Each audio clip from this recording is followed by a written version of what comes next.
walk by.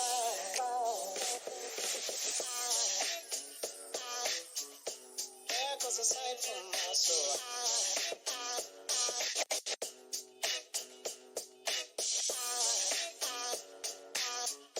There goes a sight, there goes a sight. Now there goes a sight from my there goes a sight.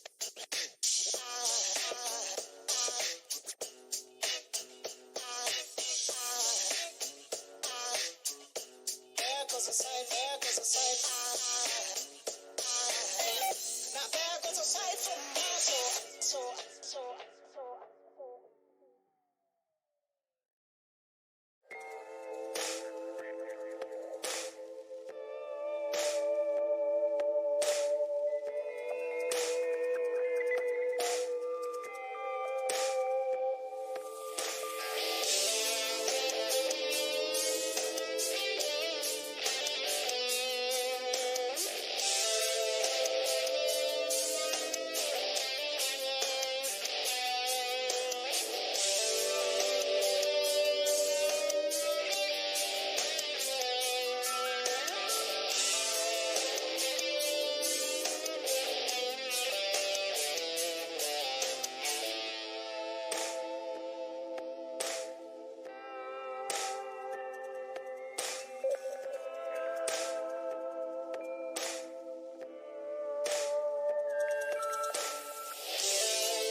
Shannon giving us that view from Broussard.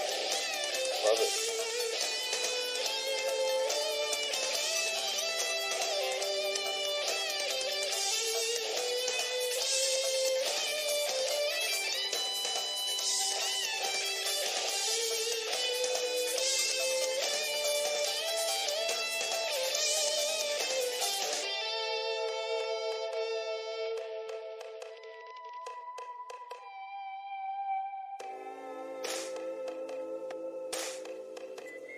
Driving back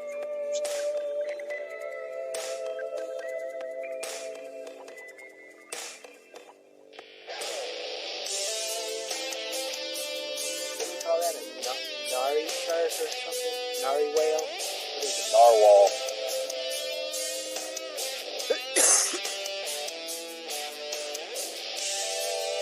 You like that, don't you? I like a unicorn.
Smile, Joe Scully.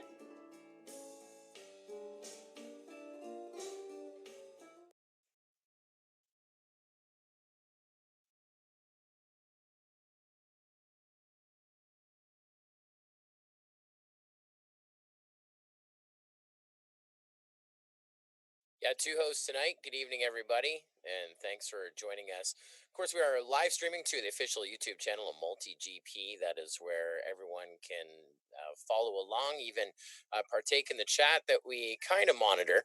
But tonight, as we have here for the last 5 or 6 Tier 1 Council meetings, it's all about our conversation with our front line of MultiGP drone racing, our Tier 1 chapter leaders. And tonight, we reconvene and the ongoing struggle that has been planning out the 2019 season.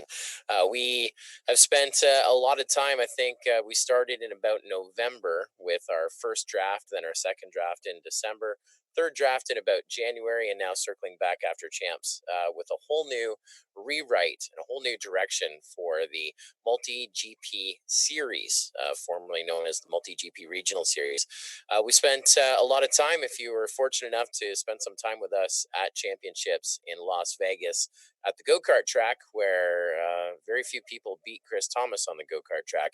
We started talking to some of our frontline leaders and leaking some of the ideas that we had worked on over champs. And from there, we've refined it from that early feedback and a couple other meetings with our MultiGP team. And now tonight, we're very excited to present a whole new direction for the MultiGP Series in 2019. And somewhere on our chat, somewhere on our live stream, we should have Chris Thomas with us here tonight.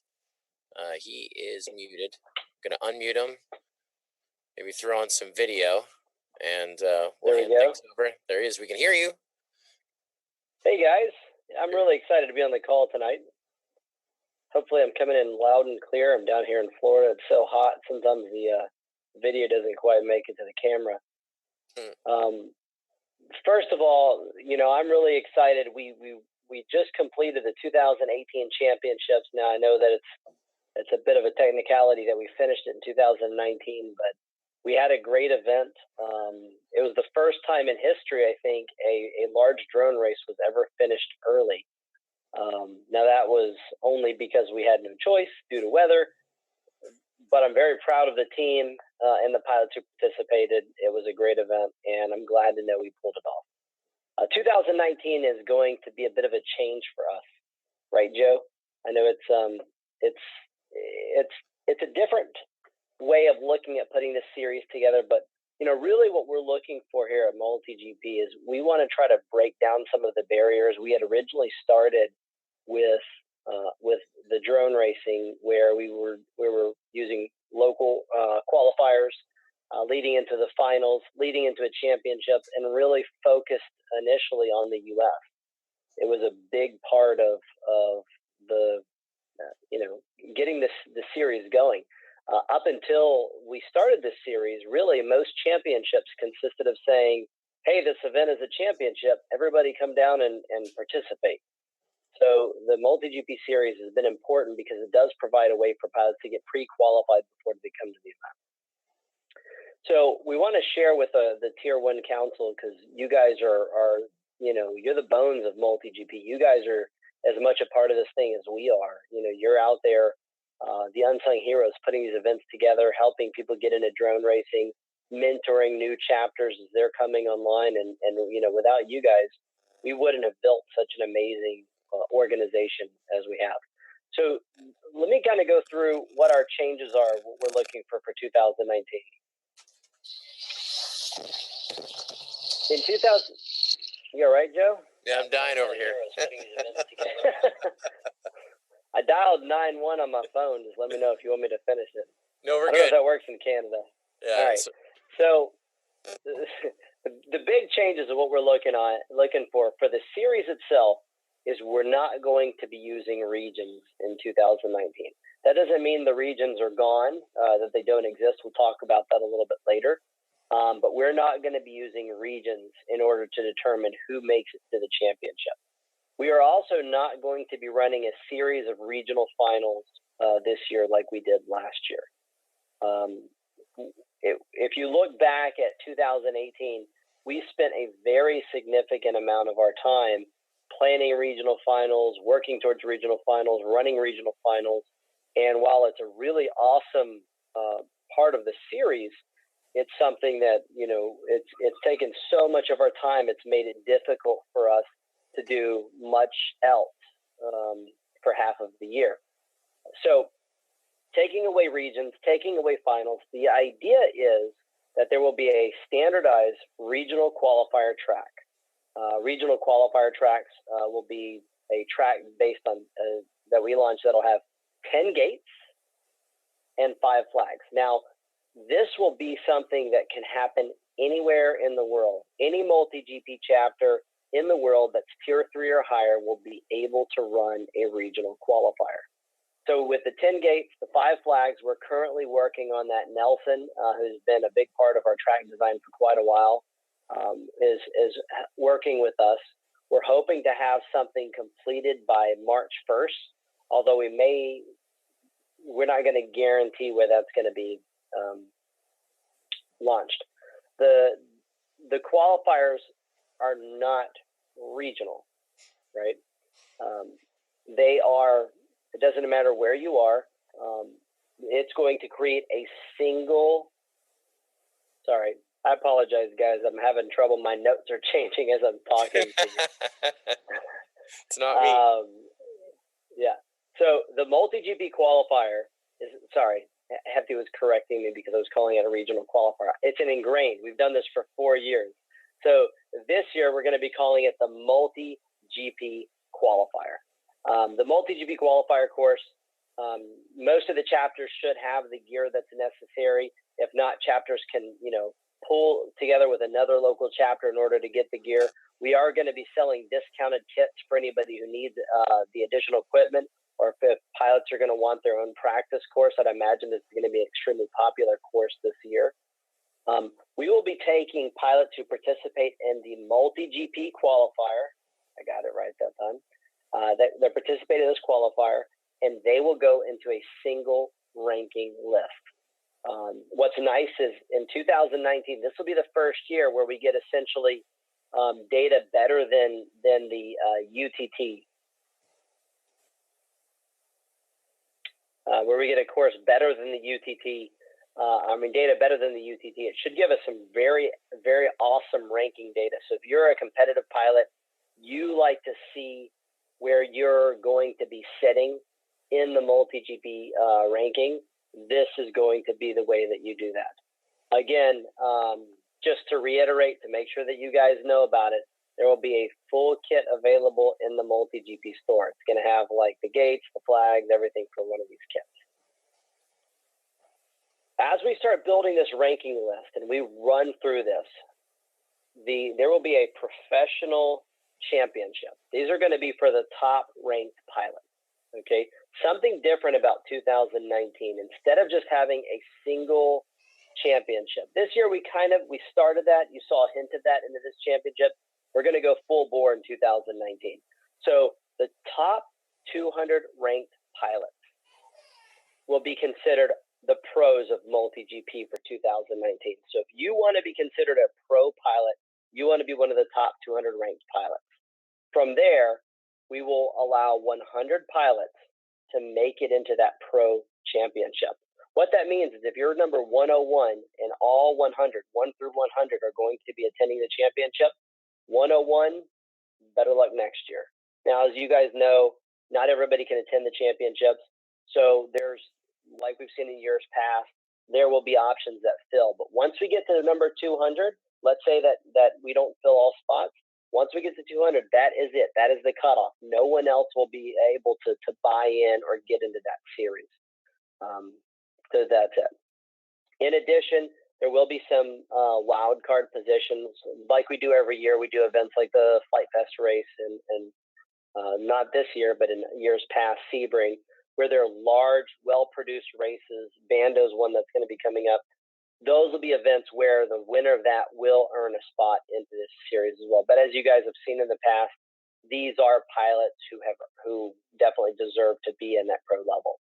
Now, something new for 2019, which we're excited about, is once you get to that 200th position, and that's the cutoff of the pros, starting at 201 will be that next class down. And one thing we want to talk to the Tier 1 Council about tonight is, what we call that.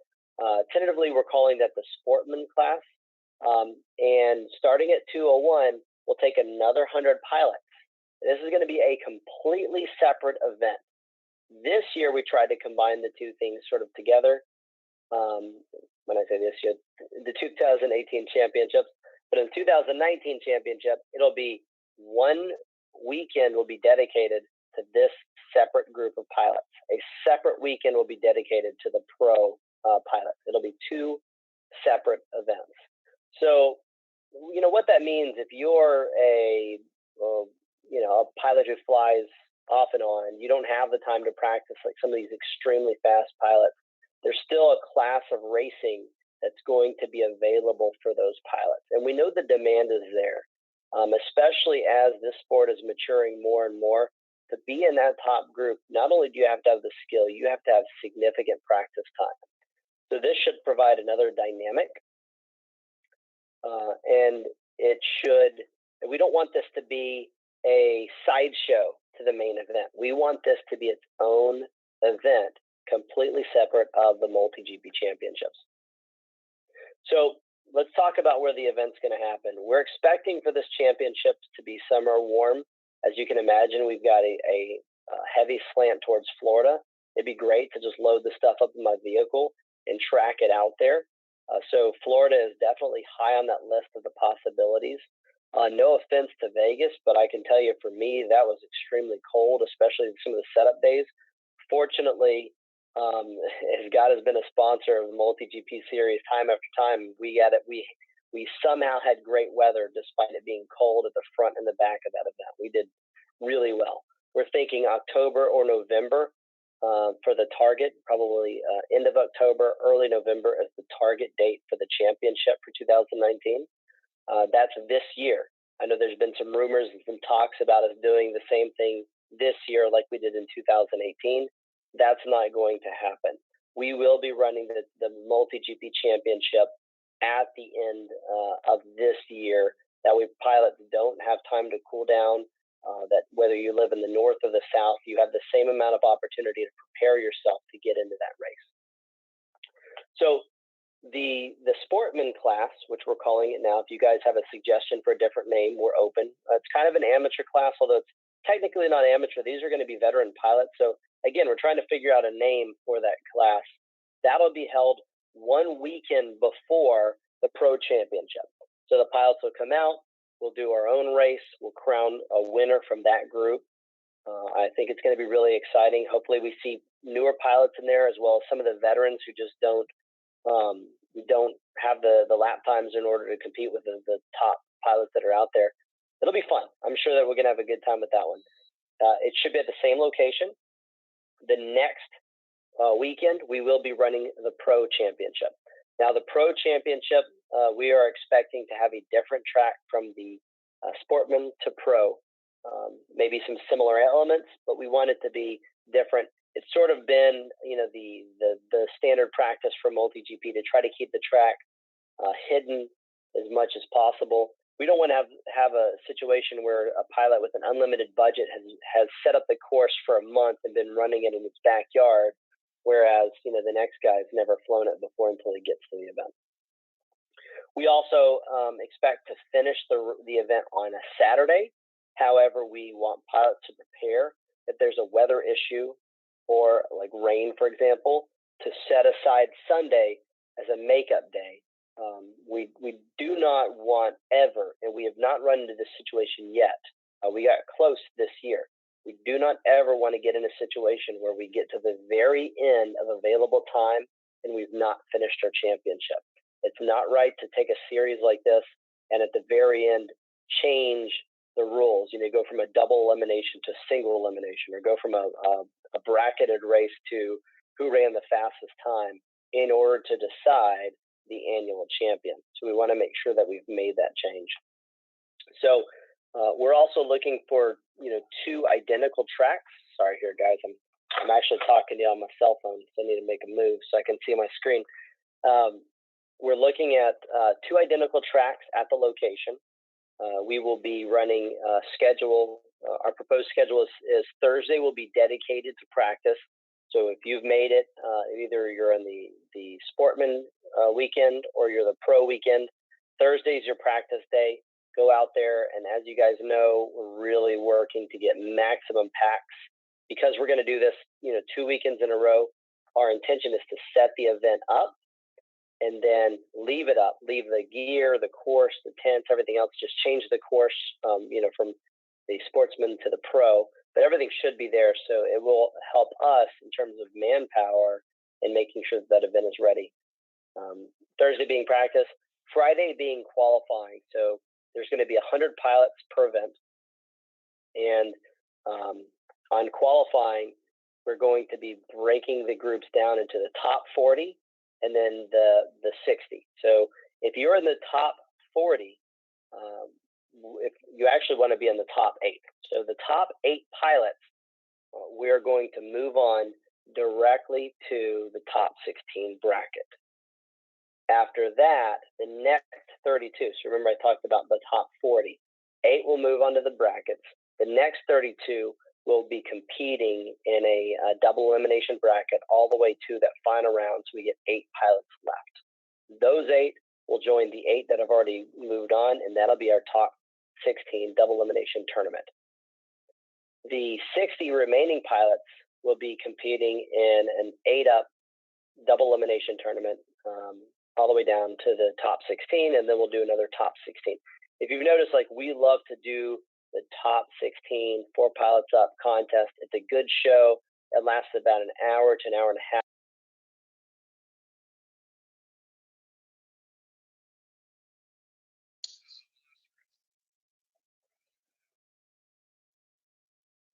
Wow. Yeah, you got a call Sorry about back that. You're back? Am I back? Yep. I don't know what happened. My wife is probably watching Netflix. Oh. So, all right. So the 60 pilots, we'll take 60 and we'll take that all the way down to 16 into a double elimination bracket. That's our, that's an event we love to run. We love to run 4-up. We love to run that double elimination because it tends to result in, it helps to weed out luck as much as possible. You can never completely eliminate it, but we don't want to have a single midair in the event. So we'll do on the main course, we'll do that with the 16 pilots. First, we'll run the 60 that have been eliminated to 16. We'll run that event, which is about an hour and a half to 2-hour program. And then we'll finish the event off with the top 16 championship. And we'll finish both of those with a chase the ace format, just like we've done in the past.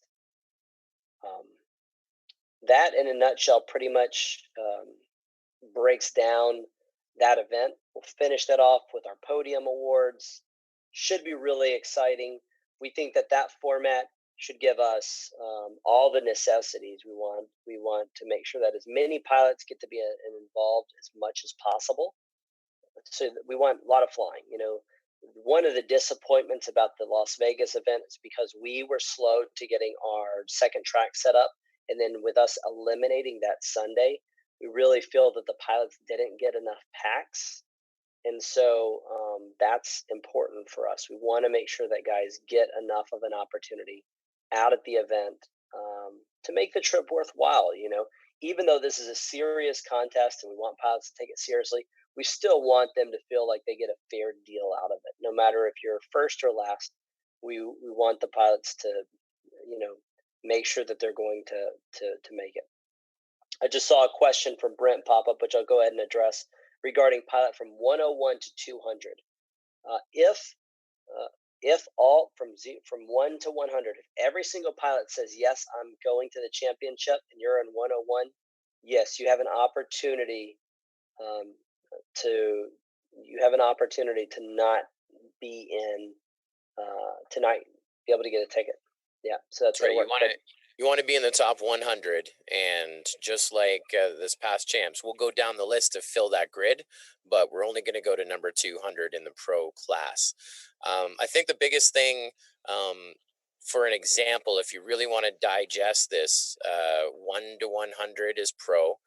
Actually, 1 to 200 is pro, but we're only going to take the first 100 confirmed in that group to the pro weekend, and then we start at 201 and go down to fill 100 seats for the sportsman weekend before that. Go to our website, multigp.com, go to a regional series, then go to, actually I better do the proper link. Go to championships, go to archives, go to 2018 MultiGP Drone Racing Championship, and click 2018 regional qualifier standings. Don't get confused by what we finished off with champs. Go to the 2018 regional qualifier standings. So really what we're talking about is, and you can show the pages by 100 on the national standings. The fastest, or TQ number 1 guy, was actually McGap, who did 22 laps. And then the number 100 position in qualifying was Seth Poison Pilot Parker, who did 18 laps. That's the top 100. When you drop down to 201, compared to 21 through 18 laps, or 18 through 21 laps to comprise our top 100, as soon as we start that next group, they were 16, basically 15 laps on the course. And I saw in our chat here, they're saying, oh, it's going to be pretty hard to fill that roster for that 200 plus weekend. Not to state off names here, but it starts with the 16 lappers. There's people that were at 2000 champs 2 weekends ago, like Old Man FPV. He'd be 4th overall seeded in that group. Din, who actually won the next 32 at our champs, or he podiumed at it. Actually, he got 3rd in that. He's number 2. He'd be number 10 on that list. Scrolling all the way down to Tim Barnhart would be inside that number 100 spot in the next group. So really, it is that sportsman. It is that what we've addressed as the valley. You can look at the names and how they performed, or you can look at the laps compared to everyone else, based on that regional qualifier list. Now, and Joe, sorry to interrupt you, but I think the what's important to express here is we're not cutting anyone out of the championship, right? The championship is 100 spots. That's it. The only thing different is we're saying if you don't make that top 200, you don't get to go to the championships. You don't get to make that pro class anymore. So that's it. It's 100 pilots. We're going to bring a little bit less than we did in 2018, but we're not taking away from that event at all. We are going to create an entirely separate event, and we're trying to decide where to set it. In an ideal world, we'd have a computer algorithm that would determine skill level, and that number where that break would be determined by the AI.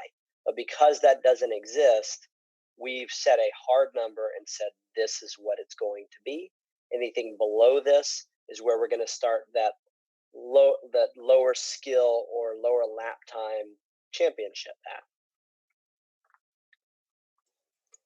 Exactly. And going down the list too, what if you're 189? What if you're 199? You're in the pro division, but you didn't make the pro cut.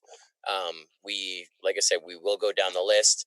This past year, for this champs that we did 2 weeks ago, I had to go down 64 places. 150 pilots qualified, and we went down to 214 in the ranking. So maybe if you're in the top 150, you got a chance to get that phone call or that email or that Facebook message.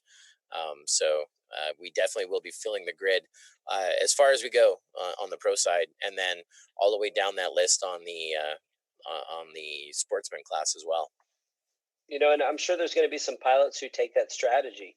If you go to a qualifier early on in the season and you rank 192, well, you have an option. Do you fly the course more to try to rank higher so that we have a better chance of getting an invite to the pro? Or do you just let it settle and hope more people qualify, bumping you down, so then you can compete in that sportsman group? There's going to be someone who gets left out in the cold, and they're probably going to be somewhere below 150 and above 200. who's going to really want to attend and may not get to go to either of the two championships. But unfortunately, we're trying to balance something that still allows us to do a championship, just like we've always have done, but also creates another contest that isn't a mixture of pilots that have slower lap times mixed in with pros who have a bad run. We really want there to be two separate levels of skill, if that makes any sense, between these two groups.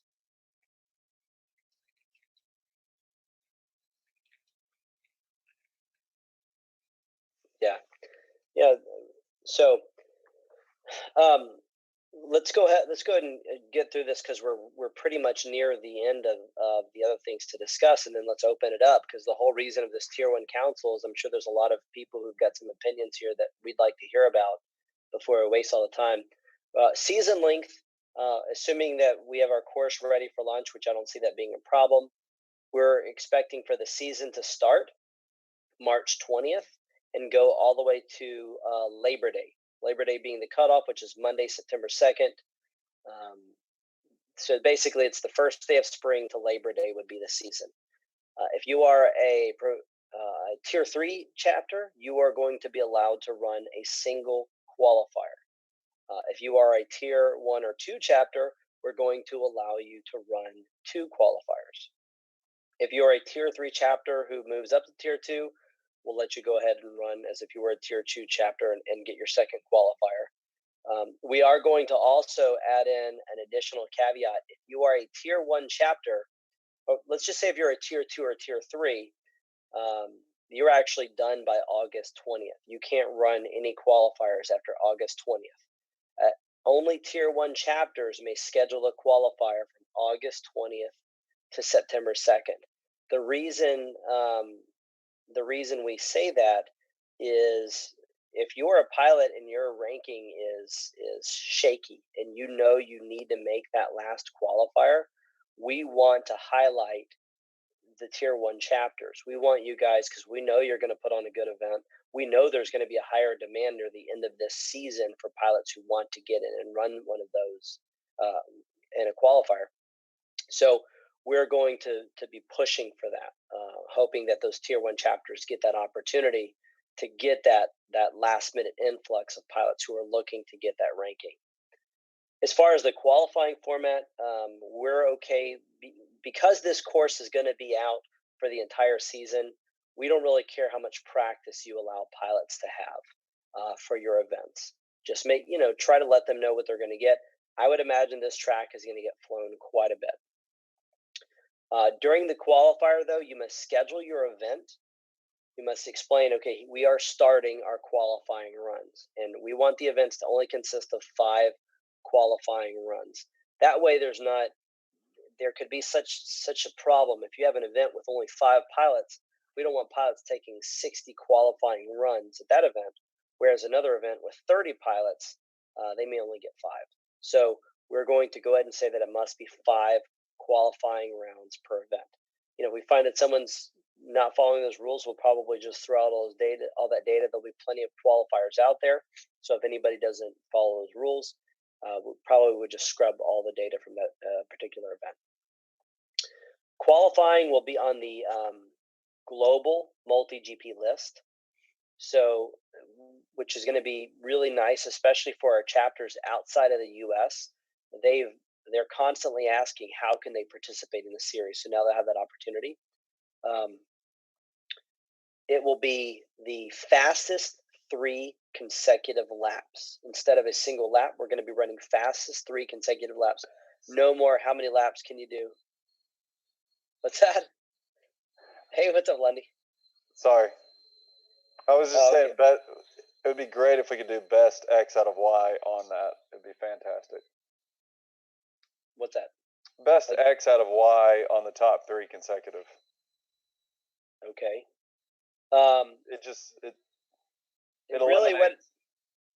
It's gonna come down to whether our scoring software can do that easily.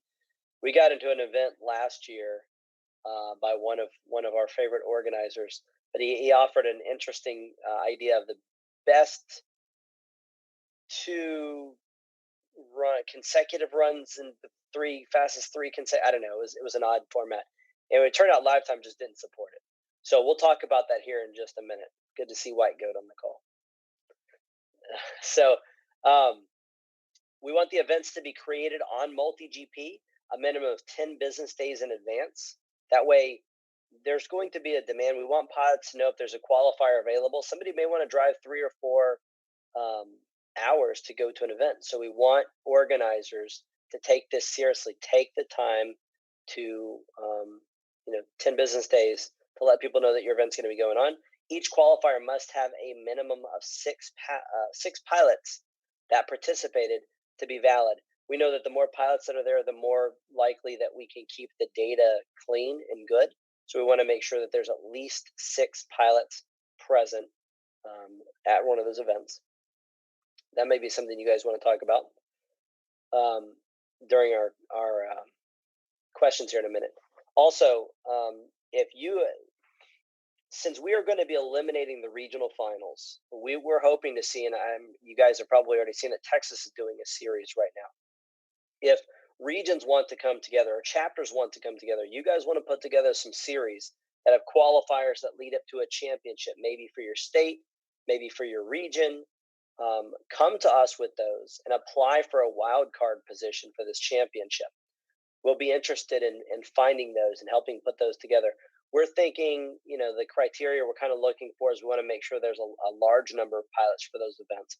What we're hoping is to encourage more big events, right? Because there's always a demand. Guys are asking, where's the next big event? I want to go to a big event. Well, let's try to put those together. So if you or your region or your state or a group are trying to put that together, we're looking for an event with 50 or more pilots, something that's going to be really well run, that's got clear and defined rules.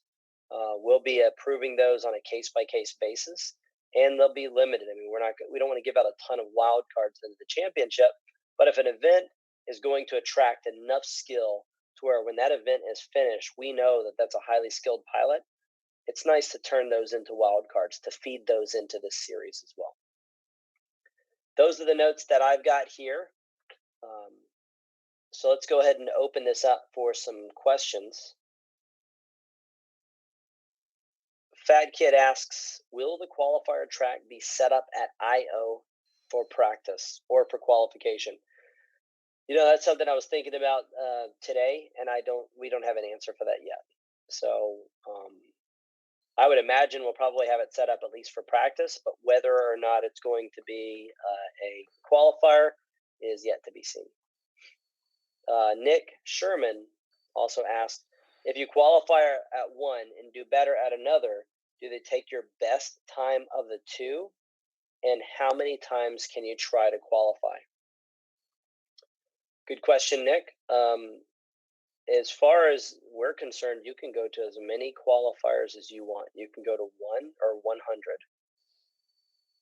So, I think that it's not going to take that many tries for someone to put up a good time, considering that this track will be open.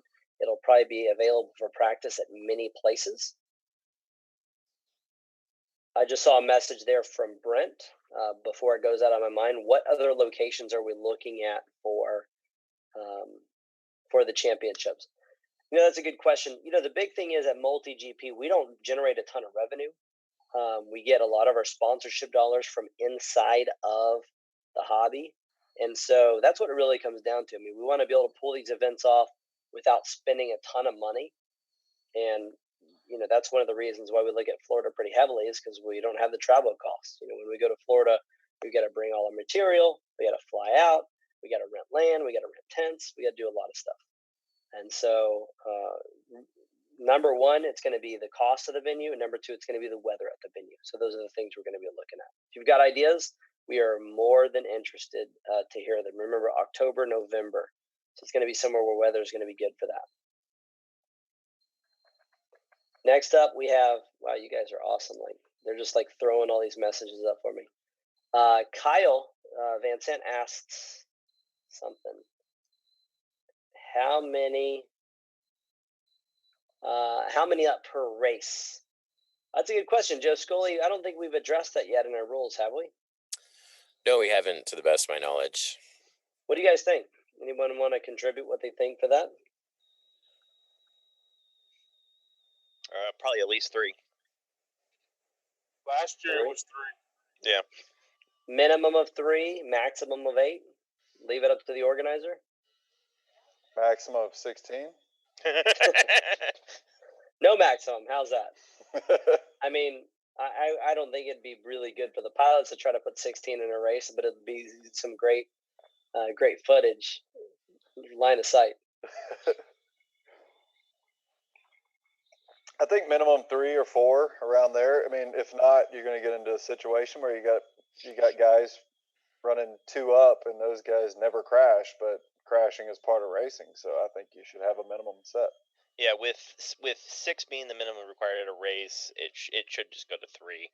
That way you can do 2 heats of 3. There you go. Yeah, Yep. sounds good. 3 sounds good. I mean, remember, these are only, even though it's an event, it's really just qualifying lap times. It's just we're putting a lot of formality into making sure that these are being run fairly, accurately, and that's going to be the big thing that we're going to be using the community to help police as well, to see that those times are good and that they're accurate. And our chapter organizers, we've got a lot of faith and trust in our chapter organizers. So Josh, I just saw a portion of a note from him. He said, if you're not a tier 1 organizer, you suggest that a tier 1 organizer does something. Helps come and just verify the course measurement. I like that idea. Yeah, a little bit of. Yeah, agreed. It would be difficult to try to get a tier 1 organizer out of every qualifier, especially if we're allowing all the tier 3s to do that. It is. It's a good question.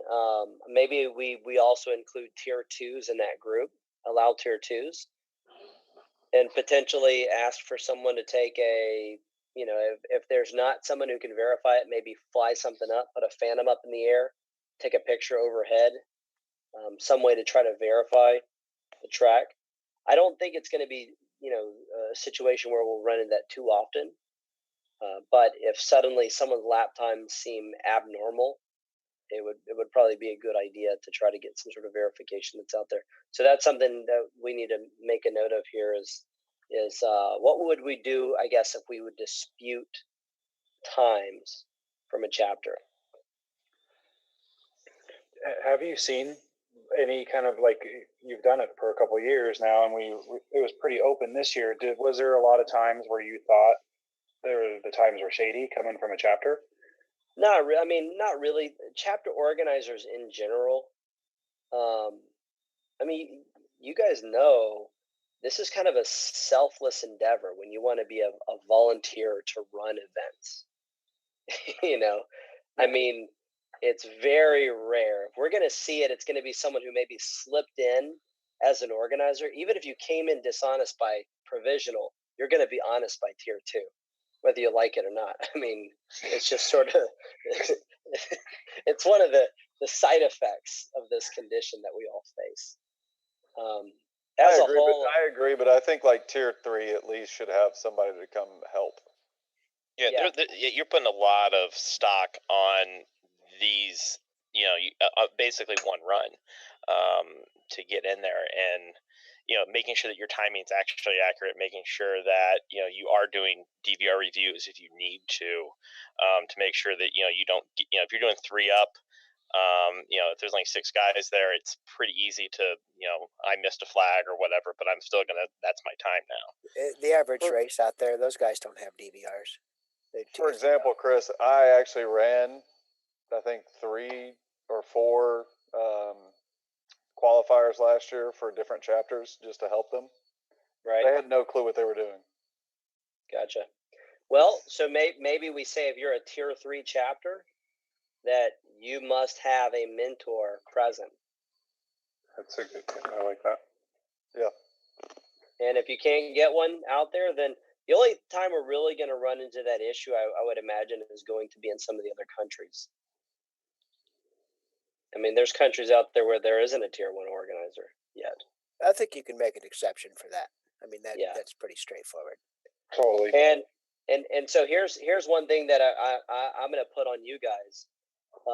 Maybe when we have these meetings, if there's any grievances posted towards any events, we'll so to take it off of us, on the corporate side, so to speak. We'll put on the council. We'll let you guys vote if we keep the results or if we throw them out. And these events can be rerun. So if anybody's in question and you guys say let's throw the event out, just throw it out. You have two scenarios where you're going to have bad data, and one of them's malicious and one of them is accidental, where this flag was in the wrong spot or this gate was moved over 10 feet or whatever. Yeah. The end result, all accidental. Yeah, exactly. But the end result is the same, right? It only matters if the people are knocking people out of a place where they should be, right? Yeah. Right around the top 150 and, the 200 from there down. So, I mean, this year, some of those things changes a lot of things because now you're affecting the 200 also. You're not just affecting the 150, 130, 170. Yeah. So think about that. It becomes more important. It's been a long time since last year, but do we remember Flaggate? And Gate? Everybody remembers the flag that was a big issue. Yeah. Yeah, that kind of hurt. I would say accidental is probably going to be the most. I concur. Yeah. Well, I think it's going to be very important when we do this track layout to make it super easy to lay out. Not put a hurdle at a 14-degree angle that you've got to get right. Those are bad. Try to make it as simple as possible for layout, to where it's very difficult to screw up. How do you guys feel about elevation changes in fields that aren't completely flat? I can't imagine that it's ever going to help the times. Well, just throwing that out there. What's that? My home field is just not throwing flat. It out there. Yeah, my home field is not flat, and we go to a flat track, and it becomes a hell of a lot easier. I'll tell you right now. Yeah, I mean, from when we've had events where there's been identical courses and there's any terrain change, the terrain change course is always slower. But are you concerned about it for making it more difficult to lay the track out? Do you think it's going to ruin the data, Josh? What are you thinking? We just ran into that a couple times last year at different venues that, it wasn't that it was faster necessarily, but I think, at least if it's not a roll, it could be something that you strongly suggest that it be on a flat field, just so if people are traveling from hours away that they don't come and, it's harder than if they went somewhere else. That's a good point. That's more of like a recommendations for an organizer versus rules for a contestant. Yeah. Right. Yeah, I think that's a great idea. Yeah.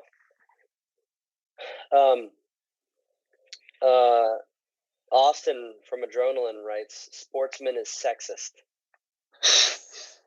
Sports person. Sports. You can just call it sports class. What is it? Sports class. Yeah, sports class. Tier sport, 2. So sport class, singular sport class. Sports class. Pro class, sport class. It's a joke, guys. We can move on. Yeah.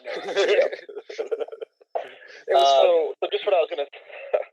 So just what I was gonna say about the tier 3 help versus last year. I think correcting things like the split S gates, making sure we have as few of those obstacles as possible, make it a lot easier to lay out the track. But I think one thing that we should keep in mind is that, in my opinion, running an event which is based on 3 consecutive laps is more tricky to get right when it comes to timing and managing. So I do think that a lot of the chapters will require additional help, just making sure those times are accurate. There are certain things you could do to make sure that your total round time and number of laps are okay. You can have spotters count the laps. You could manually time when they cross the line. But doing 3 consecutive gets a lot more difficult. So I do think we should consider that when we're looking at how we're going to help these guys out, because I do think that may be an area where guys struggle running these races. that is our format for the year, though, right? On our basic is going in for our basic format for racing on a monthly scale is 3 consecutive laps to seed and then chase the ace as a final, right? I still say best. Chapters can do whatever they want. Yeah, that doesn't matter. Well, yeah, I know. I guess what I'm saying is we base our monthly races off of what they're going to see in the finals. So that's what I wanted to see was that is the suggested scoring system for this year, correct? Yeah, we're trying to get away from the 2 minutes mainly because it just seems to be a little bit of an outdated strategy. Some guys can fly for 3 minutes. Some guys want to fly for a minute.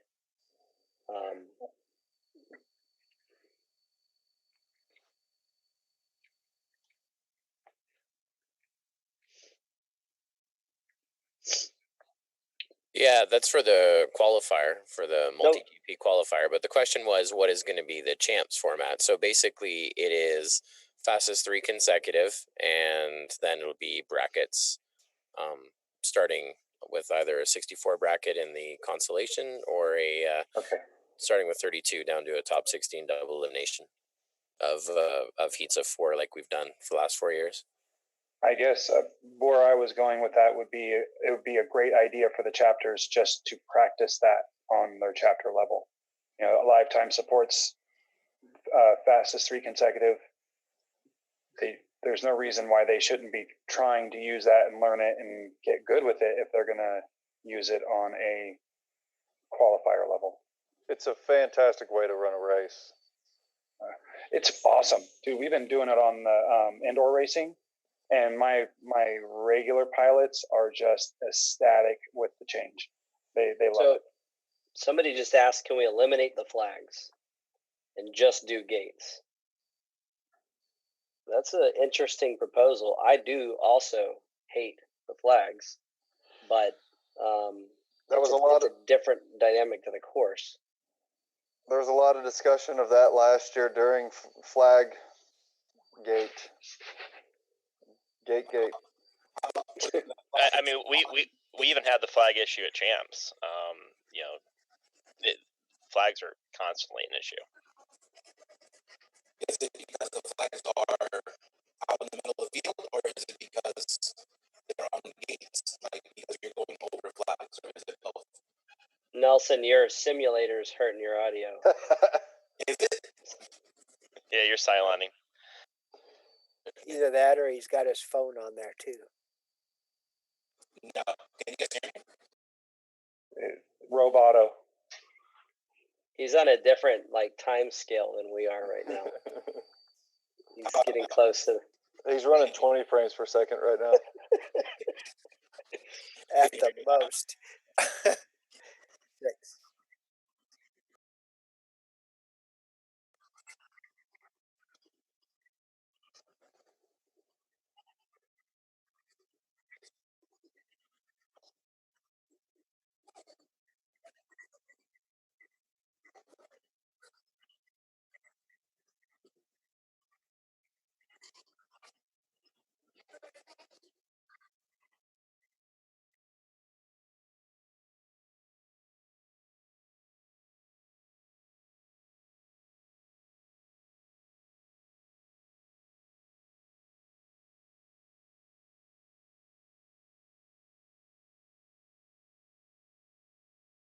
I think that's all we probably need. That just means that you're going to design knowing that we shouldn't put them in stupid places now.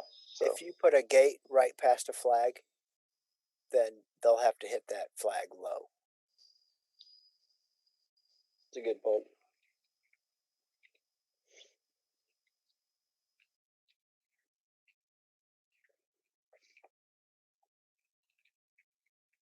I think chicanes still make a lot of sense. I don't think flags should be completely avoided.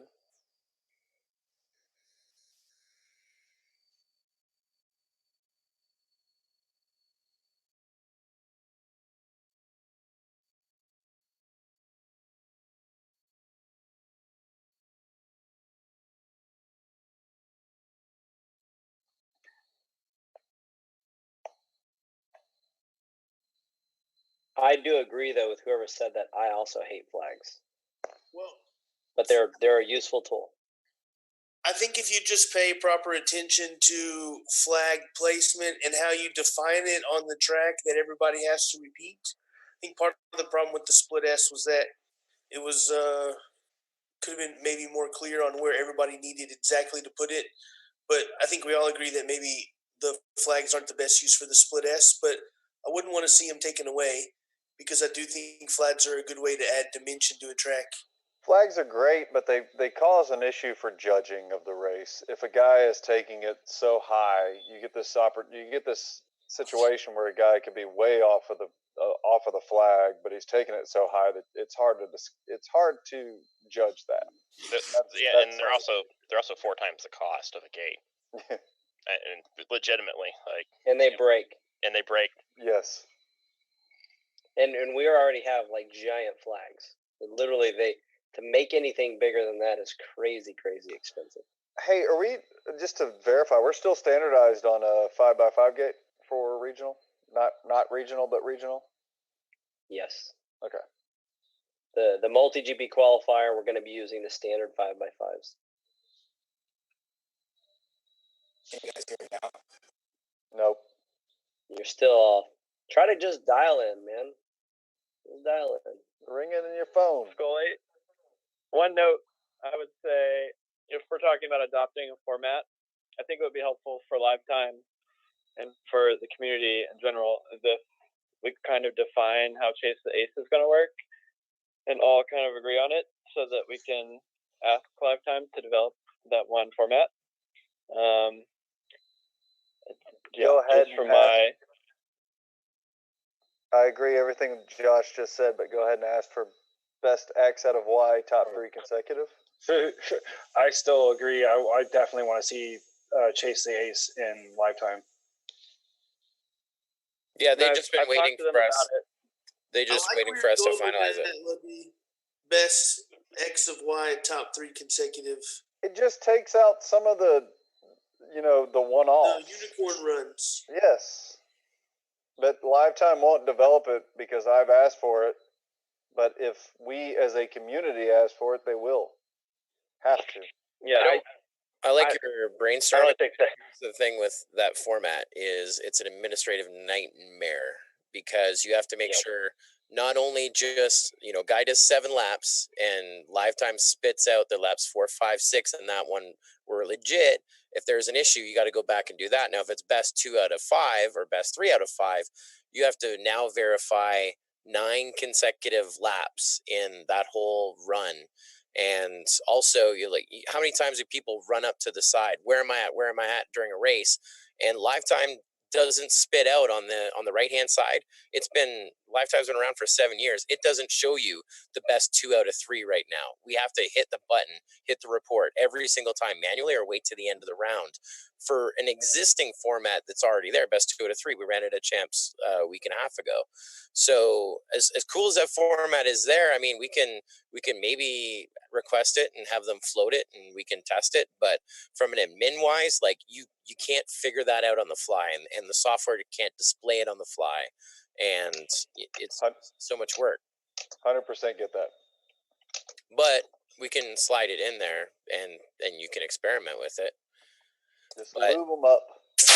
But I can tell you also, like, what Chris used an example of one of these sexy best this of that Lifetime didn't have to figure out, and we had to sit in our hotel room and do coding in Excel to figure it out, and it was complicated. And the worst part is when we compared, and I think it was best 3 consecutive and best 2 out of whatever rounds.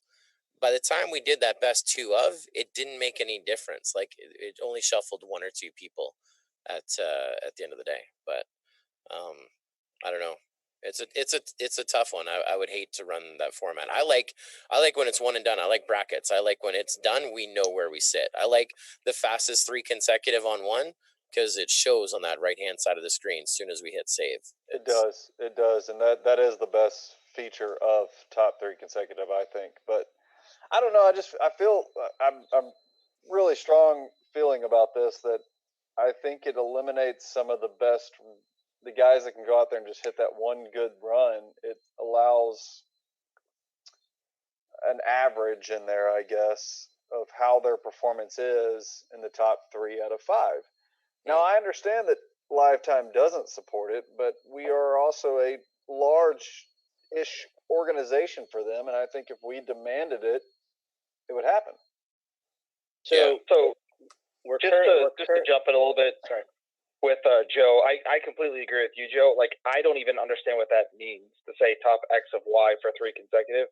Because the immediate thing I think of is kind of what Joe was saying. If you ran 7 laps, well, 3, 4, and 5 is my best, but 2, 3, and 4 is my second best, and then, or does that not count? Can only be one best 3 out of the 1 round? Like, I don't even understand what that format means. I think it gets extremely complicated, and I think that doing the fastest 3 consecutive already kind of alleviates the unicorn laps that we were concerned with before.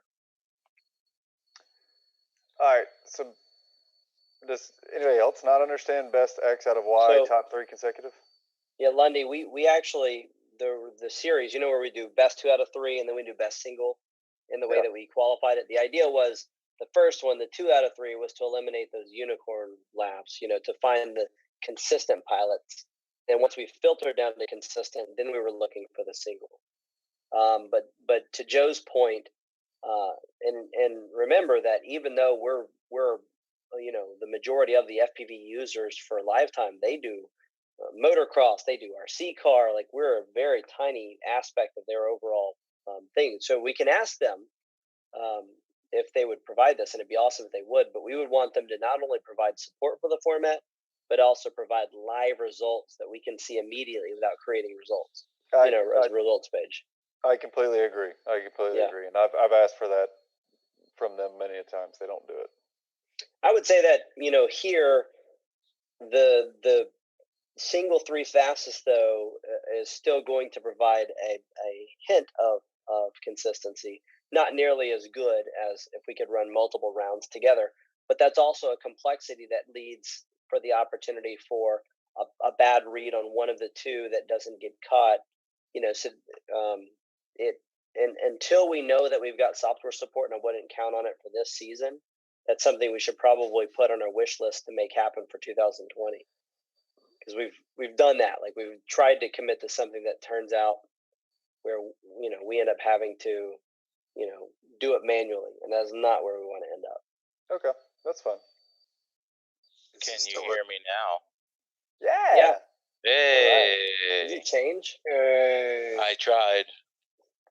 Is this still a 2-minute event? It's 2. Yeah. So actually, that's a point that I don't think we discussed yet, Joe. Is we want to run a 2-minute timer. The qualifying begins in 2 minutes. Isn't that correct, Joe? But you don't necessarily have to go right at the start because you're not racing the 2-minute timer anymore. So your lap starts when you go through the start gate. So we're doing staggered start, but the master clock is a 2-minute event. It's not a staggered start. It's a little different. Should we define it as a staggered? No, everybody's got. It's still 2 minutes, but when you go through the gate the first time, that's when your time restarts. Your first lap is always a throwaway in this method. No, it's not. Here, how about I explain it, guys? How about I explain it? Okay. So, tone start, and you have 2 minutes to finish up your last lap. So that's like we've been doing it for the last few years.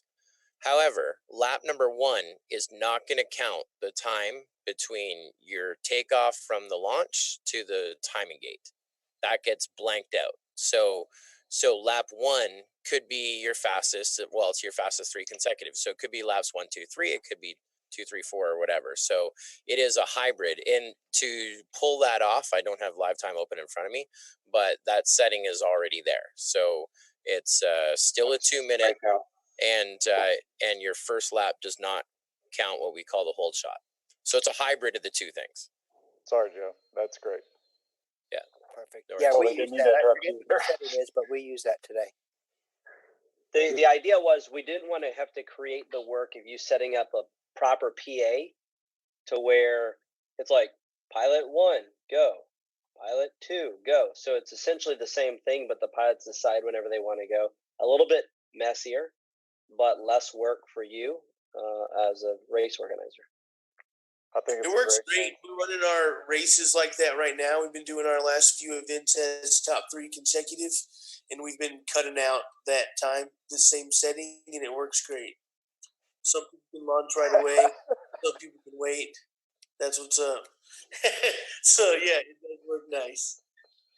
And so, thanks to Sean Ames on the YouTube chat. So that the feature is called Breakout Invalid for anyone who wants to run that format. And Paul Adkins said that he's already running that format today, and I know other people are. It's really cool. So it took out the concern. One of the other concerns was if you stagger it and everyone's 2-minute start went through that gate, you're adding on to your clock per race, which can get exponential over the day. So it's a nice hybrid of the two. And again, you just set it up. Heads up, 2 minutes, breakout invalid, fastest 3 consecutive, and that's the format that we're going to be running.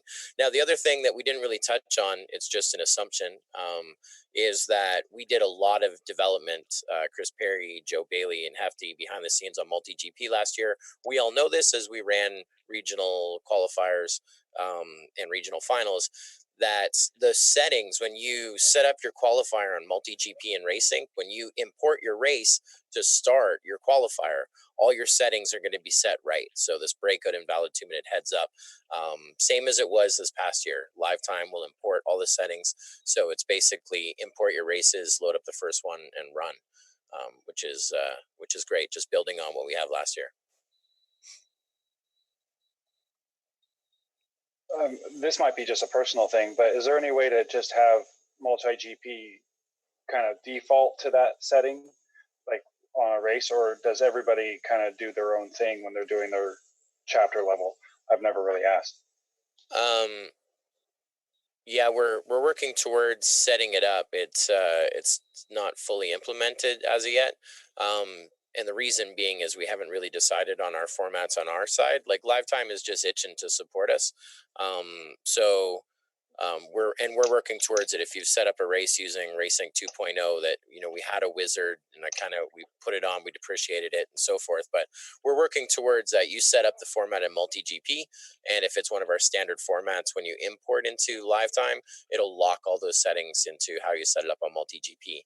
So right now, that functionality is only in play on regional qualifiers, but that is something that we want to see with our partnership between Live Time and MultiGP, and it's something that I envision will be incorporated through our API and our communication between the two before the start of the season, which is March 20th. Yeah, and I was actually talking about on just the MultiGP website side, like when you open up. In my mind, it would be a simple way to get the tier 3 chapters and everybody who doesn't quite understand how to set up the race. Mm-hmm. Have all those boxes checked just as the default, and then force anybody that wants to do it differently, which is totally cool. Just force them to move the boxes to where they want them. Yeah, exactly. That's what I think one thing people should do is watch Josh Lewis's video on how to set up a race in 5 minutes. It's a great tool. Yeah. So the link would be great. Let me answer some questions too that Hefty's been really diligent here to pile up. Sean Ames asks, will the wild cards be in addition to the 100 putts? Yes, they will. Are we going to be adding tie-down guides to the qualifier track diagram? Great point, Matt, and I think that's definitely something we should do. We've already been asking Nelson. Well, I wasn't planning on having stacked gates on that, but then we got to talk about that. If there are tie downs, then yes, we'll be adding them to the diagram to make sure that they're all consistent.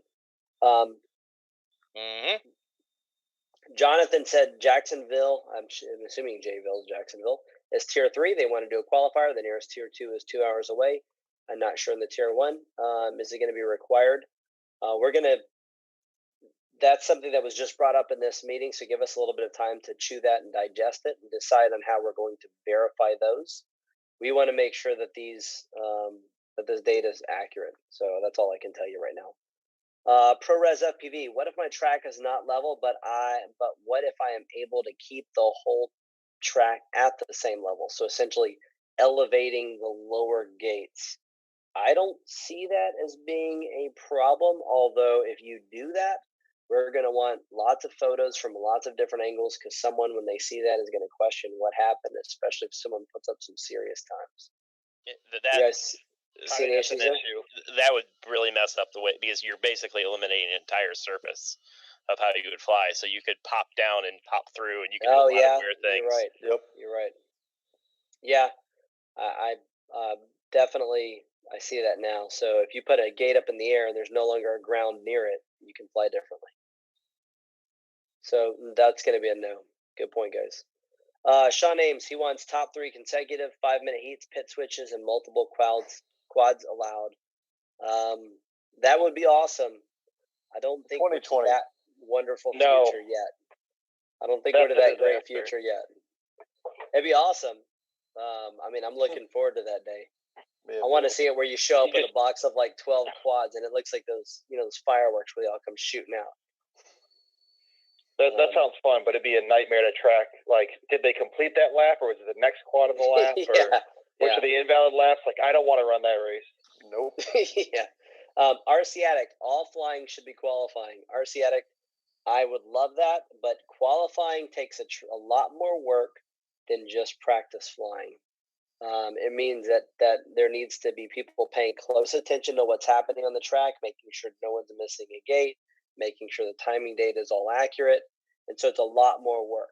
The moment that Boston Dynamics makes one of them robots that you've seen lately that comes to our event and runs all the timing for us, it'll be all qualifying all the time. But as long as it's volunteers, we're trying to make less work for the organizers, not more. So it's something that, that just, it's more work for everybody. So we want to keep it to where it's a fair amount of work for the organizers. Yeah, Kevin Turner, honestly, there. Go ahead. I'll just say, to Seth's point, I mean, the issue is we want to make sure that everyone gets the same amount of time of qualifying. That's really the key. Yes. So if you're going to make everything qualifying, that just means you get no practice. I don't think anyone wants that. If we're saying everyone gets 30 rounds of qualifying, then we can talk about how much work that is to do. But to make sure everyone gets the same amount of qualifying, it's just about if you get practice or not. You're getting 5 rounds. So I don't think anyone wants to travel 2 hours for a race and not get 5 packs. Yeah. So a tier 1 chapter can run 2 events. Can they run 2 events on the same day? Well, remember, we left that special opportunity at the end of the season for a tier 1 chapter. I think that'd be a wasteful use of both of your qualifiers. Remember, from August 20th to September 2nd, only tier 1 chapters can run qualifiers. So it's your opportunity to be famous. It would be, right? I could also sell it as an option to bring more people in that, hey, you get 2 chances to qualify. Yeah, I did that last year with Nashville. We brought them down. We did a lot of doubleheader weekends in Texas last year where, say, we would just get 2 chapters to host in the same place. Yep. In the end, though, we did seriously consider, because we're only doing 5 qualifying rounds, that you could essentially do 2 events in one day with, say, 1 practice, 5 qualifying rounds in event 1, then event 2 begins no practice, 5 more qualifying rounds for event 2. And we seriously considered running that last year. I would say that we probably don't want one chapter running 2 events of their own in one day. How do you guys feel about 2 chapters getting together and, one chapter runs theirs in the morning and the other one runs theirs in the afternoon? Yeah, that's kind of how it would have worked. It would have been 2 chapters coming together and working together to run them in the day. That's what we did last year. But then I would pose a question of you: can we run 2 qualifiers in a weekend? So Saturday and 2 Sunday. Separate days. No problem for 2 separate days. You get 4 chances to qualify in Memphis in one weekend. Yeah. You could. If it's 2 separate days, I don't see a problem for a chapter. Sorry, I'm and just if you guys playing bring multiple chapters, I mean, you guys, that's why we have you here on this call. What are your thoughts? Is anybody opposed to that? If it's 2 chapters, I'm cool. I'm opposed to the 5 limit. It's your guys' workload. Yeah. Go ahead, Josh. What were you saying? I mean, could we potentially have? I mean, to your point, we don't want 90 chances to run, but at the same time, 5 is a little low. So maybe like 5 to 10-ish. I mean, 10 max maybe would be something, and would really maximize the day for all the I got to effort do that people is go move through. my cursor, Josh, and I could change 5 to another number. So, I mean, that doesn't say how many practice rounds you can have. Yeah, but So you run 4 practice rounds and 5 qualifying rounds. I normally run 8 rounds in a race. So let's start with worst case scenario, right, guys? Let's start with worst case scenario. Let's say you're running 4 pilots per round, or let's say 3, because that's the lowest number we're going to say. Let's say you run 3, and let's say you had a turnout of 30 pilots. That's 10 rounds to get through one session. To do 5, that's 50 rounds. At a pace of 10 per hour, that's 5 hours. You can get through that. So worst case scenario, I'd say an 8-hour event would allow you to run 8 rounds in that terrible setup. Yeah. I think 8 would be open to more than 5 rounds. I say go for it. We're saying 2 practice, right? We could let it be a range. We wanted to set it to where it's fair. We don't want pilots to feel that they got ripped off if they go to an event, and they only get 5 rounds, and the next event gets 25 rounds. You can make it a range of 5 to 8. At least 5, not more than 8. As time permits. I think that would I think if you do that, I mean, everybody's just going to run 8. Yeah. Unless too many pilots attend, or the weather gets bad, or whatever else. Well, then those pilots that didn't get 8 are going to feel ripped off. I think 5's a good number. And you're running practice like structured practice, or you're running practice like open practice, because there's a difference. Open. So, exactly. Practice is unregulated, right? You guys can practice as much as you want in whatever format you want. Right. I usually run practice rounds. It gets people ready for the race better. Last year, for example, the import from MultiGP to Live Time set the number of controlled practices at 2. Right. We had a limited number of practice last year. This year we don't. Okay. Yeah, I mean, we ran a race last year where we practiced literally all day, and then started the qualifier when the sun went down. So it's So you're leaving that option open.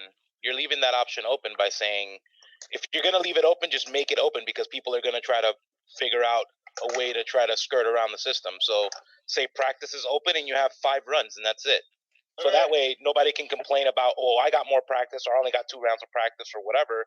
Then that falls on the organizer instead of on the organization as a whole. Yeah, I mean, it's also 3 consecutive, so it's not like a 3 out of 5 or anything like that. It's the risk is a lot lower.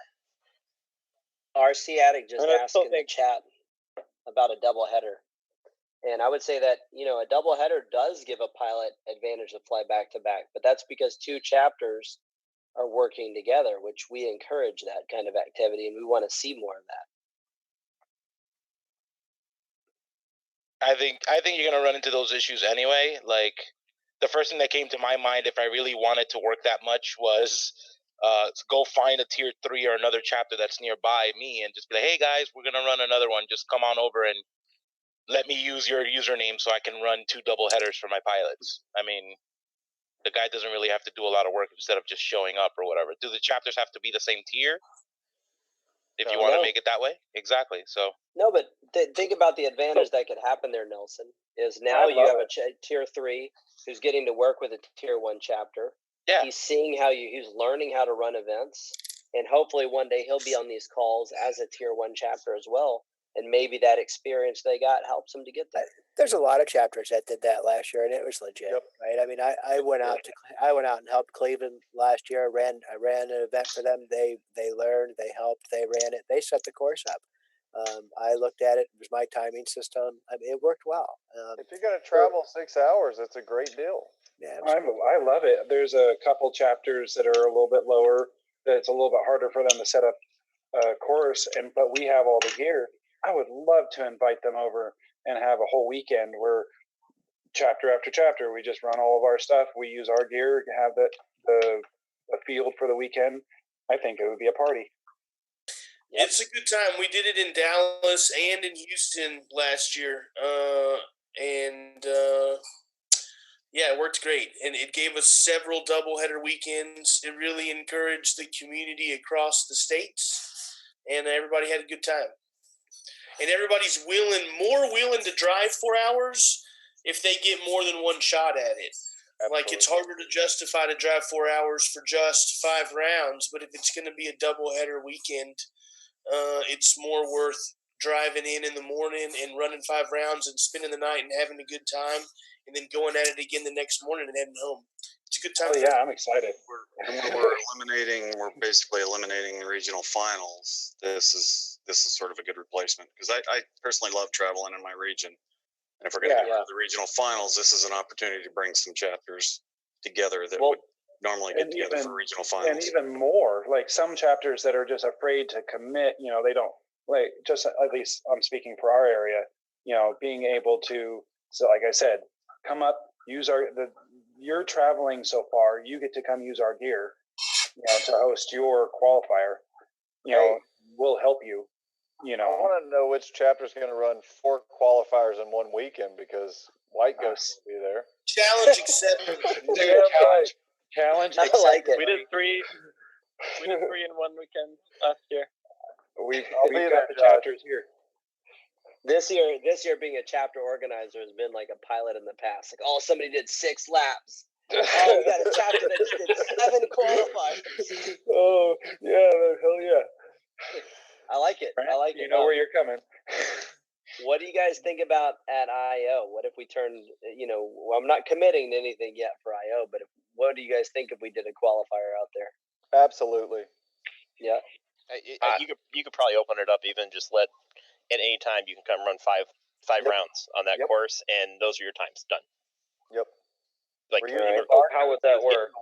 It would work just like the tablet system does. Sign in on the tablet system, do your race. And I'm saying, do you guys keep track of 5 per day? Is it 5 per IO? Should just like, what's the 5 you get? You don't get practice at IO if you do it. Like, you say, this one doesn't count, but I'm not using my 5 yet. It should work just like World Cup. Just 5, just your best time at IO can also be your. It's completely open. But if it's as many laps as you want, then I'd say, why are we limiting each event to just 5? Like, that would seem to be a pretty unfair advantage. It is an advantage. That's the whole point of going to IO. You went to IO. Yeah. If you go to IO, you get unlimited shots. At the it's an unfair advantage at IO. I'm all right with that. Yes. Yeah.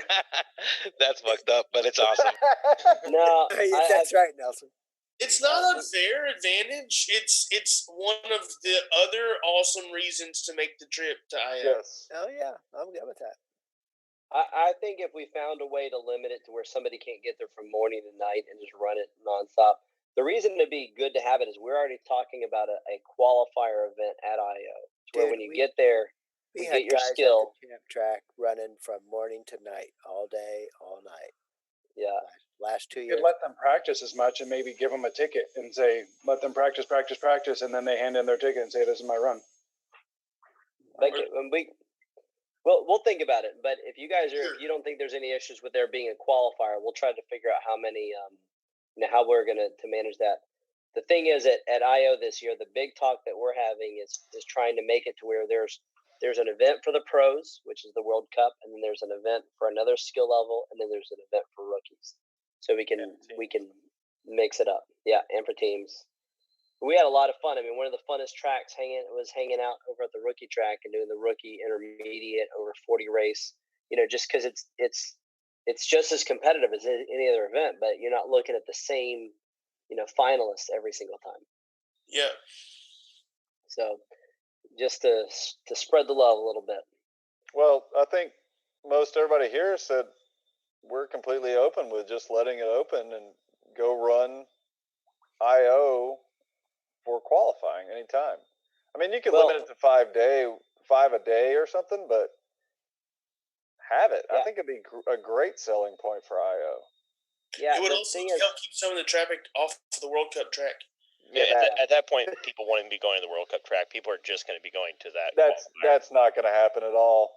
Albeit, no way. Yeah, I disagree with that. Yeah. World Cup would be just as popular, no doubt. Yeah, because the people who are serious about World Cup won't need to be burning up the qualifier track because they're already qualified. They'll spend their time on the World Cup track.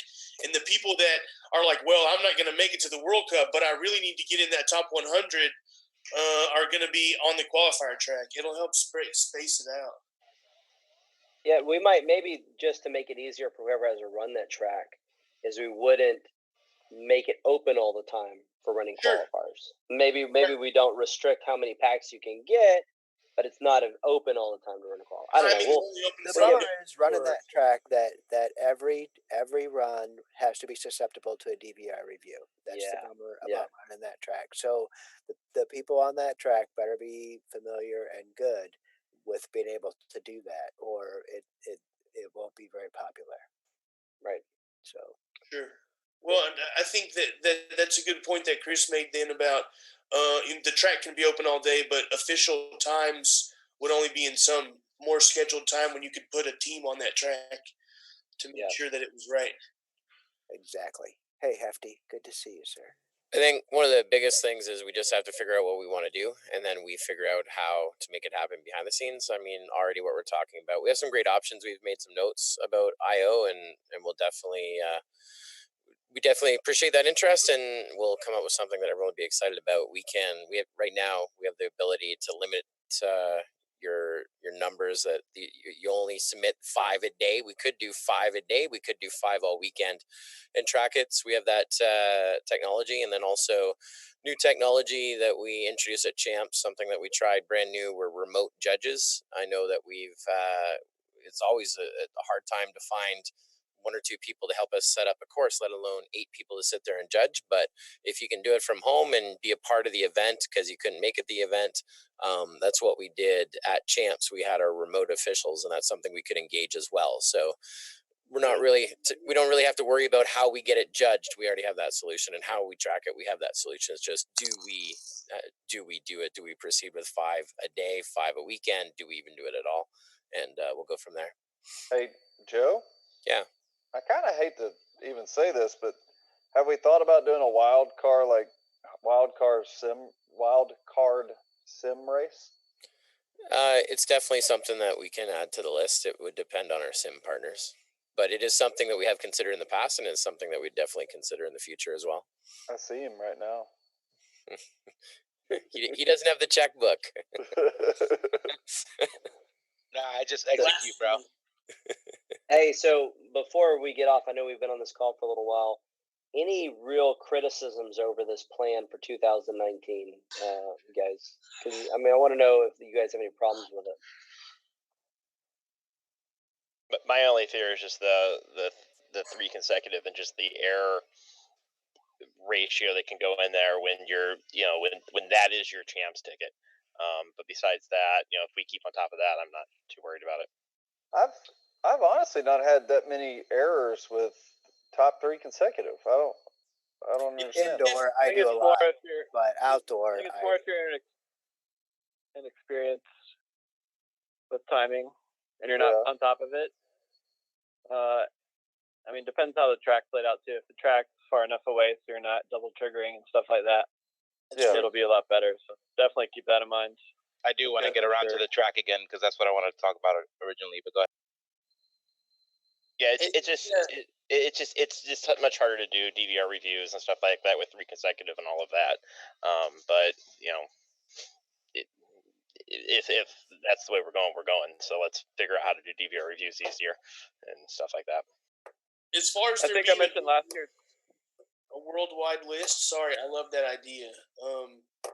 It's a great deal, and the people who were in the finals that were not excited about it being too tight in the finals or whatever, like the list gives everybody plenty of opportunities to put their best time in and really put their best foot forward. It's not that at this one event at finals I got mid-aired and that's why I didn't make it to Nats or that's why whatever. It gives everybody as much opportunity as they want to put down their best time and get their way to Nats. So I like that a lot. 100% agree.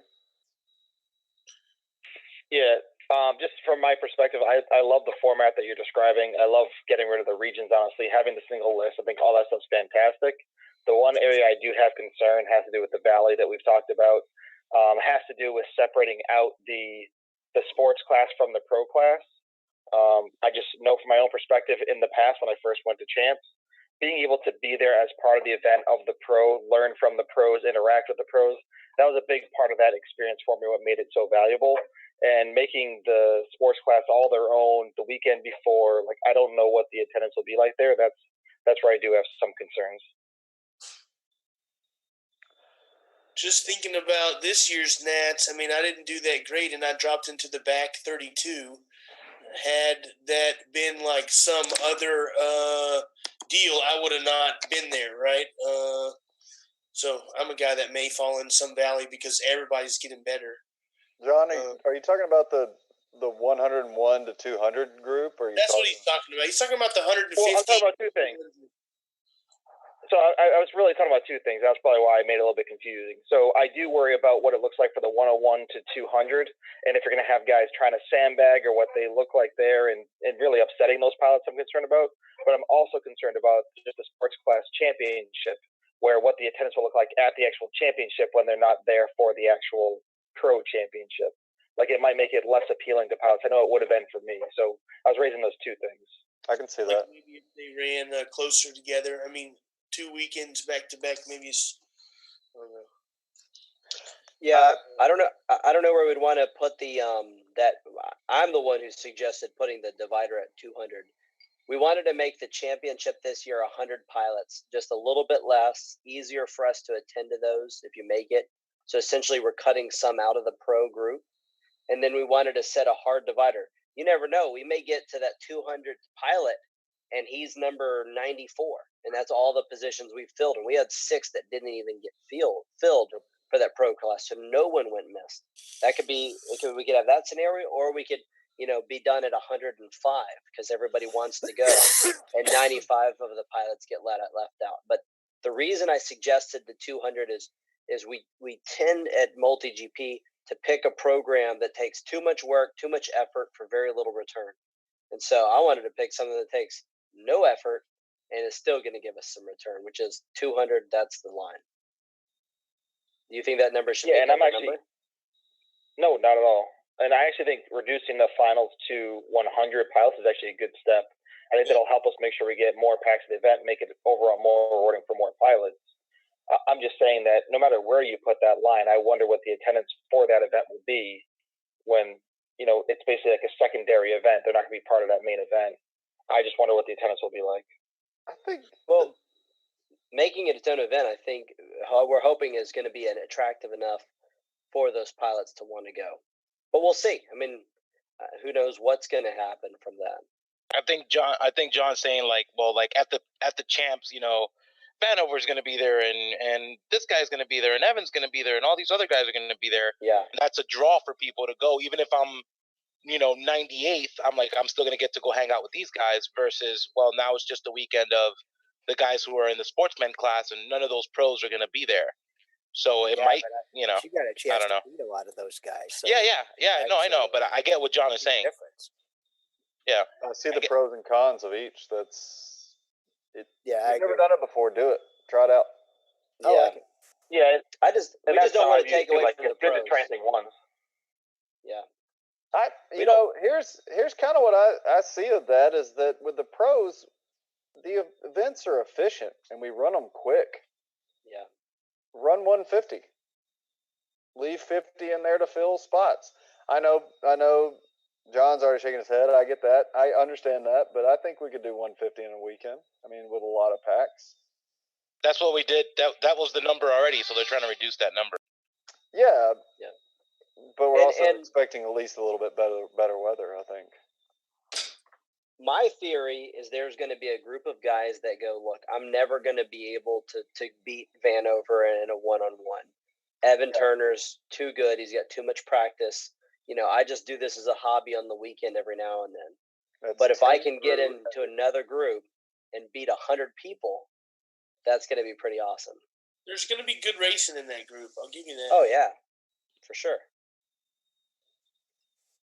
Now, I saw Kevin in here. Maybe Evan's going to try to win next year in the pro class, and Kevin's going to try to win in the sports class. Maybe that's their strategy, because he seems to be a supporter. 100%. So, Chris, is it just too much administrative work to take the first 100 and put them in pro class, and then take the next 100 and put them into the sport class? Yeah, we want to have a real divider in skill, and so that's why we're trying to go further down the list. Okay. You know, and we've yet to have an event where 1 through 100 all say, yes, I can go. Something typically comes up. They've got a wedding. It's their anniversary. I mean, Taylor missed the championship one year because of his anniversary, and he had he was in. Yeah, no, I get that. I mean, you go down the list until you fill 100 spots, and then you start filling the next 100. Is what I was asking. Right. But if we don't set a number now, you don't know where you sit, and so those guys just become the redheaded stepchildren of, the pro class. There's still going to be. Go ahead. You're still going to have people that are left out. Like there's that zone, and that's what I was telling Hefty. That zone where it's like you're 188 or whatever. Like there's no way you're going to be a pro. There's at 188, you're not going to be in the finals. Like just by math. It's like the lottery if you're in the finals. But then you're stuck and you're not able to go to the sportsman either. Like that dead zone there kind of sucks. Well, look, that's why I'm asking is because I think there's a chance that I could fall in that zone. So the numbers, no question about it. But that's why I'm asking. I would suggest that you go to a tier 1 chapter in the last 2 weeks when they're the only ones who can run a qualifier, and put in a faster lap to move yourself up in the rankings, so you can go there. We're going to see how it runs. I mean, if you guys have a suggestion for a number besides 200, but I want to set a hard number. That way guys know where they sit the entire season, as opposed to saying, hey, if somebody doesn't buy a ticket for the pro class, then you can buy a ticket for another event. But we don't know what that's going to be. I think the separation is very good. I mean, realistically, I probably would not make the second 100 either. So or the third 100, but I'm okay with that. But I think the separation is good. I think it helps grassroots. I think that's really what it does. Hopefully this time next year we have AI that'll determine skill level and it'll tell us. But right now we don't. Not making the cut sucks, but it's a good motivator to get better. Yep. I still tell Joe, though, we need 3 classes. 2020. That heads up class, pro class, and sportsman would be fantastic. Top 32 heads up class. We need to throw just a senior class out there. There you go. All right, guys. Well, we've been on here for an hour and a half. It's been a great call. These are always fun. We should do it again sometime. I got to think about the track real quick, though. I've been meaning to get to that. Let's do it. So the what I was planning to do with tracks, I wasn't planning to do double stack gates because obviously we wanted to keep it simple and easy to build for a lot of chapters. So having double stack gates and guide wires and shit like that kind of complicates it.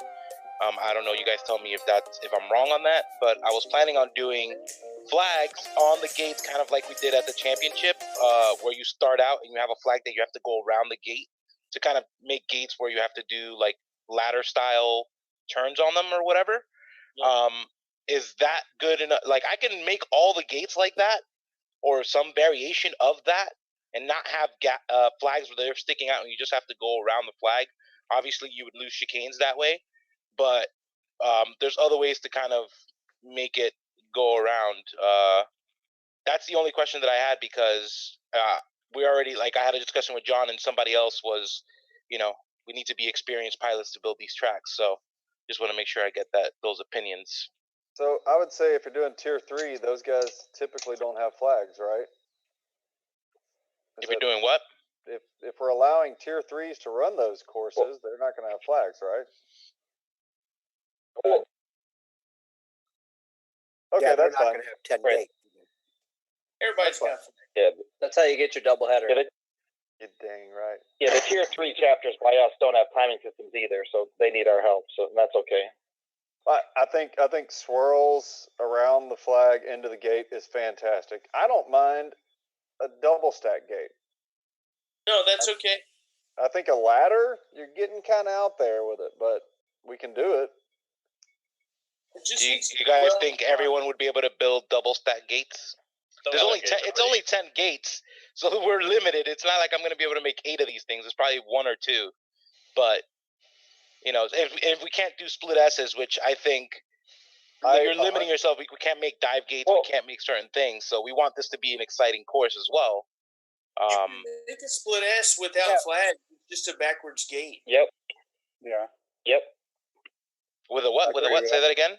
No, you can make a split S without flags. It's just a gate that you have to go through in a set direction. Just that you go. It's not, but it's not enforced. Somebody can go around it from the side or from, like, you know, right. That's whatever fine. way they Go want. around it. Yeah. Or a two stack tower, but Are we against the 2-stack tower? I am not. Yeah, stack towers are not that hard. It's we put a stack tower in our Texas qualifier track. We defined how you could build a stack tower. We felt as long as you define it, that was going to run that could build. It's not super hard to build a double tower, and if you put it in a place where the guidelines aren't going to interfere with other sections, it should be just fine. The only bummer is during high winds, which, you know, sure, we've all seen that. So keep that. Sure. That does suck, but we also don't want a 2D course. It's not. It's going to be very limited, guys. If you build it, we will come. I'm not afraid of anything that you design. As long as you give me specific directions where everything should be, including guidelines, things like that. So we don't have variation from course to course, because I'm going to do it my damnedest to make sure it's what you gave me. Yeah, we're not going to do. It's kind of going to be like a UTT style. It's not going to have crazy angles, like Chris said. The hurdle at 14 degrees, that was for champs because that was being set up for champs. But I don't think it's going to be pretty 90 degrees either, you know, this way or that way, and that's it. Design up, have fun with it then. So, yeah, we'll have that for you guys. Yeah, there's somebody put up a picture. Yeah, I would even, no issues with the double. Yeah, let's see what you got, Nelson. We don't want this course to be like so amazing that this is all we fly all year. Right? Well, it's 10 gates and 5 flags. I mean, there's only so much you can do with that. You know, it's not going to be, and also the dimensions. We can't make it 2 miles long, and we can't make it so tight that it's on the 20 by 20. Like, what's the standard? Is a football field less, half of a football? You know. Haven't we gotten into trouble in the past because we made it too big, and that was finals last year? Yeah, make it smaller than a football field. Yeah, I need a square. You guys need to give me a dimension, like 50 by 50. I would say it could be. That's what I'll work with. It can be any size as long as you can fly it 20-second lap times or so. You know. But not everybody has the space to set it up any size. But you can use that same space, but you utilize more crossovers and utilize that space more. I guess is where you make them fly in that same space more. You use more dimension. That's what I'm saying. Is it doesn't. You have that control. You know, you can use whatever you want for that size. We're going to be able to do it. 70 by 250 feet. How's that? Yeah, I would totally love to join your committee. You can't trust these guys. They just want to leak the track out. Yeah, that's what I'm saying. We can't leak the course. That's what I told John. It's really hard to do this, and a lot of people were criticizing it, but we really have to do it. I'm supporting you. No, I know. But yeah, I get it. It's a hard thing to do. I can totally appreciate that. It's a hard thing. It's a big expectation, and you got a lot of armchair quarterbacks with a lot of. No, and it's a very limited set. Like Chris said, this track is going to be flown a lot. Yeah, but it's 10 gates and 5 flags. Yeah. So it has to be interesting enough where it's going to last the whole season, and people are not going to be like, "Fuck this" by November. You know. by November they're going to say fuck this because it'll be over. Yeah. I'd say your outside dimension in any direction would probably be 100 because I have a trouble finding a field that's nice and level and still have room for pilots and everybody else. Yeah, that's why I kind of say 70 feet by 250 feet because that's inside of a football field with enough, fly around safety right on the outside of the outside. That's my thought. If you need a size, which I think you do. Yeah, I need a size to start with. I think you just got to way realize inside a football field. Yeah, football field's fine as long as you build the gates to where the swirl arounds and stuff account for the fact that that's the end of the field. Right. That's why I say 70 feet by 250. Yeah. That's your max. Yeah, I'd say just go with whatever the size was for last year's track. We made that work. That was a good size track. Yep. Oh yeah, we can look that up too. I think. Well, I don't know what that. I can't remember what that was. Off my head. Just do last year's track, and it'll be done. Yeah. Okay. We'll try to get a track done soon, and let's test it. See what we think. I have something drawn up already. Let's fix it before it starts. Yeah, I have something drawn up already, but I have to modify it. Yeah. And just to join, I'm not opposed to a double stack gate either. So if that gets thrown in there, I think it's nice that there's one of those. But I think we can make that work too. I'll take 2. Although we don't have much gates left. You only got 6 gates left. It's gonna be pretty fucking standard. True. All right, guys. Well, hey, it was good talking to all you guys. Hopefully, I'll see you soon. I think the next big event I'm going to be at will be the team race down in New Orleans that Shannon's putting on. My phone's even ready to go. 12 hours of mayhem. Don't mess with Texas. Hey, way go. That'll be a good one. Awesome. And then if I missed you there, I'm sure I'll see you at IO.